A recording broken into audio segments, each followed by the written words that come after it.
굿모닝 큐티 가족 여러분. 한 어머니가 백화점에 쭈그리고 앉아서 아들 신발끈을 매주고 있다가 고개를 들어보면서 새로운 것을 보고 알게 되었어요. 그것은 아이의 눈높이에서 보니까 멋있는 백화점의 데코레이션들이 보이지 않고 오히려 지나가는 사람들의 다리, 엉덩이들만 보였다는 것이죠. 이와 같이 눈높이를 맞추어야 상대를 이해하는데 큰 도움이 되고 그것으로부터 시작해서 마음을 나눌 수 있다는 것입니다.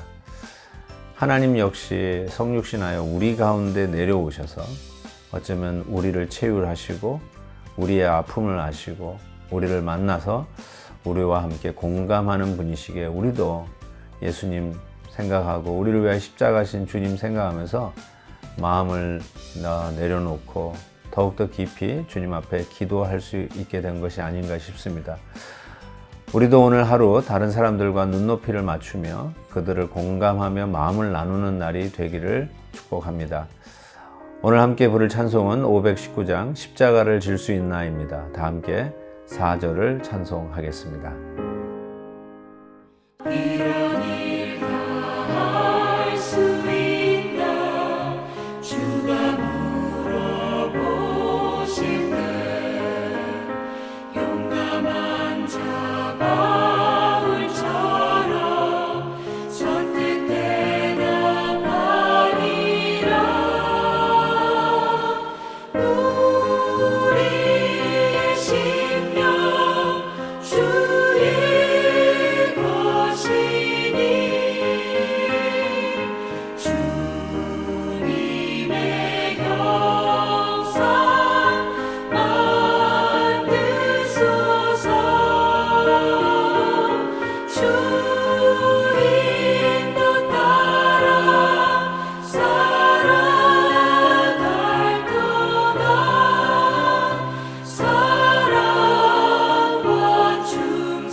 모세가 그의 장인 미디안 제사장 이드로의 양떼를 치더니 그 떼를 광야 서쪽으로 인도하여 하나님의 산 호렙의 이름에 여호와의 사자가 떨기나무 가운데로부터 나오는 불꽃 안에서 그에게 나타나시니라. 그가 보니 떨기나무에 불이 붙었으나 그 떨기나무가 사라지지 아니하는지라. 이에 모세가 이르되 내가 돌이켜 가서 이 큰 광경을 보리라. 떨기나무가 어찌하여 타지 아니하는고 하니 그때 여호와께서 그가 보려고 돌이켜 오는 것을 보신지라. 하나님이 떨기나무 가운데서 그를 불러 이르시되 모세야 모세야 하시매 그가 이르되 내가 여기 있나이다. 하나님이 이르시되 이리로 가까이 오지 말라. 내가 선 곳은 거룩한 땅이니 내 발에서 신을 벗으라. 또 이르시되 나는 내 조상의 하나님이니 아브라함의 하나님, 이삭의 하나님, 야곱의 하나님이니라. 모세가 하나님 배웁기를 두려워하여 얼굴을 가리매 여호와께서 이르시되 내가 애굽에 있는 내 백성의 고통을 분명히 보고 그들이 그들의 감독자로 말미암아 부르짖음을 듣고 그 근심을 알고 내가 내려가서 그들을 애굽인의 손에서 건져내고 그들을 그 땅에서 인도하여 아름답고 광대한 땅, 젖과 꿀이 흐르는 땅, 곧 가나안 족속, 헷 족속, 아모리 족속, 브리스 족속, 히위 족속, 여부스 족속의 지방에 내려가려 하노라. 이제 가라. 이스라엘 자손의 부르짖음이 내게 달하고 애굽 사람이 그들을 괴롭히는 학대도 내가 보았으니 이제 내가 너를 바로에게 보내어 너에게 내 백성 이스라엘 자손을 애굽에서 인도하여 내게 하리라. 모세가 하나님께 아뢰되 내가 누구이기에 바로에게 가며 이스라엘 자손을 애굽에서 인도하여 내리이까? 하나님이 이르시되 내가 반드시 너와 함께 있으리라. 내가 그 백성을 애굽에서 인도하여 낸 후에 너희가 이 산에서 하나님을 섬기리니 이것이 내가 너를 보낸 증거니라. 우리가 무의미한 시간들을 보내고 있는 것 같지만 또 일상생활이 반복되어지는 무료한 생활 속에서도 우리의 일들을 충실히 감당하는 가운데 우리는 느닷없이 계획된 우리 하나님의 만남과 하나님의 그 조우를 하면서 드디어 하나님이 인도해 주시는 길을 걷는 경우가 참 많이 있습니다.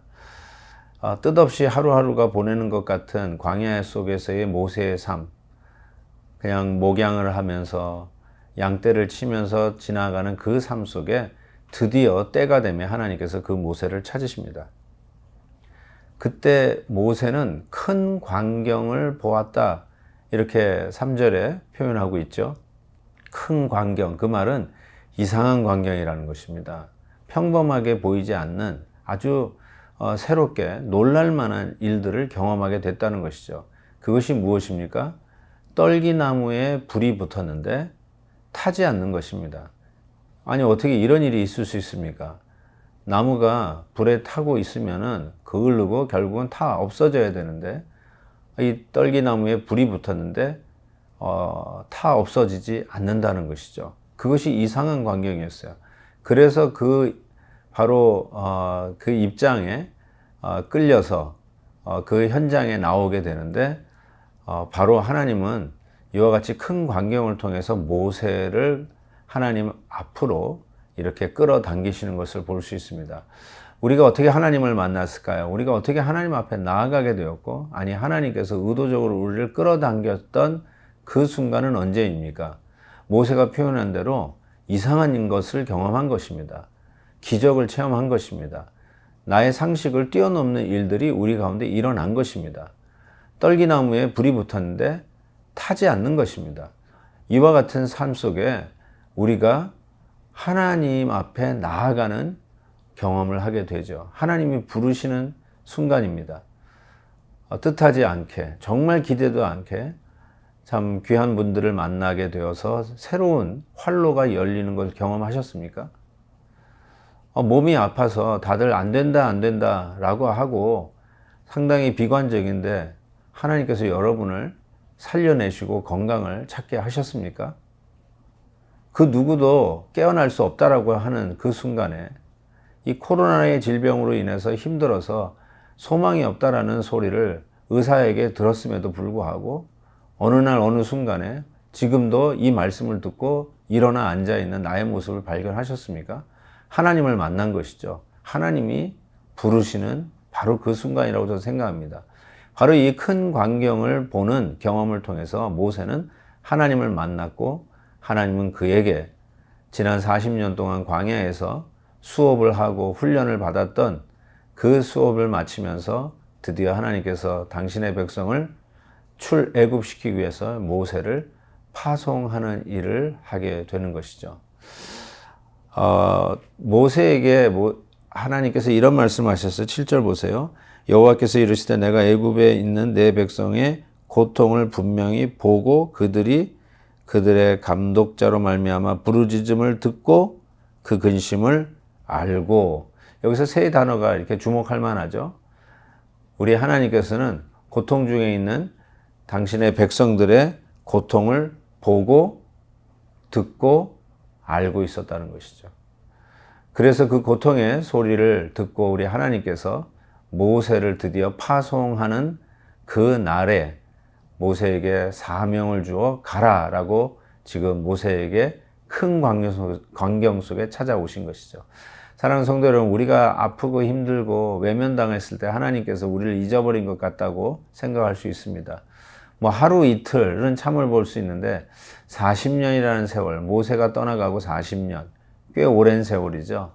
그것도 노역으로 요셉을 알지 못했던 그 바로의 왕들이 쓰면서 이스라엘 백성들을 향한 노역이 가중되고 그들의 심한 고통 속에 하나님 앞에 부르짖는 당신의 백성들의 아픔과 고통을 보고 듣고 알고 계셨다는 것이죠.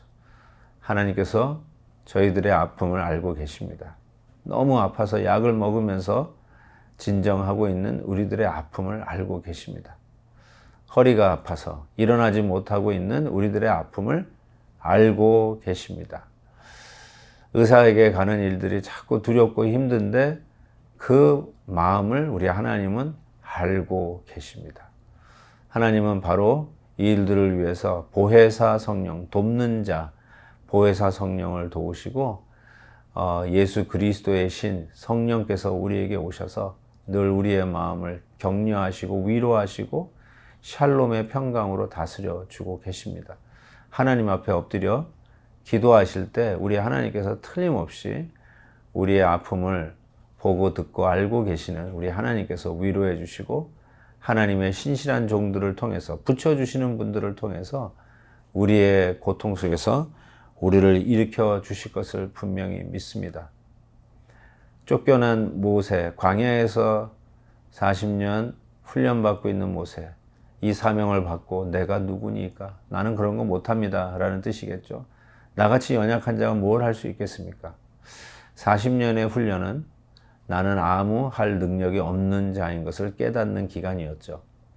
40년 전에는 내 힘으로 내 능력으로 자기 백성을 살려낼 수 있다라고 생각했을지 모르지만 40년 광야에서의 훈련은 내 힘은 아닙니다. 내 능력으로는 안 됩니다를 깨닫는 바로 그 순간에 전능하신 하나님이 찾아오셔서 사명을 주신 것이죠.